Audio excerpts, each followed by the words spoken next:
Nasa Biblia po ang kino-quote ko. Pag sabi ko, the church is the pillar and the foundation of truth. Unang Timoteo chapter 3 verse 15. Hindi po Biblia. Sabi na, kini-quote mo yung Biblia.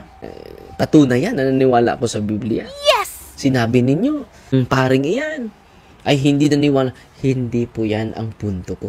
Ang punto ko, makinig tayo sa kanyang iglesia. Alam nyo, nag-quote kayo sa Biblia, pero ang totoo, hindi ang Biblia ang sinunod ninyo. Yung private interpretation ninyo, ang sinunod ninyo. Ginamit niyo lang yung salita ng Diyos. Si Satanas, mga kapatid, gumamit din. Ano ang intensyon ni Satanas? To destroy the Messiah. To destroy the true church. Natatag ng ating Panginoong Hesukristo, mga kapatid. Sinisiwalat nila ngayon, si Father Darwin ay hindi naniniwala sa salita ng Diyos. Hindi ko lang sinasabi kahit anong video, marami namang akong video, i-present niyo na sinasabi ko na ang Biblia ay hindi salita ng Diyos. Ang Biblia ay hindi katotohanan. Sinasabi ko ba yan? Hindi. Wala akong sinasabing ganyan. Sinasabi ko lang, the pillar na foundation of truth is the church, not the Bible alone. Anong nangyari sa inyo ngayon? Meron kayong mga Biblia. Nagkaisa ba kayo?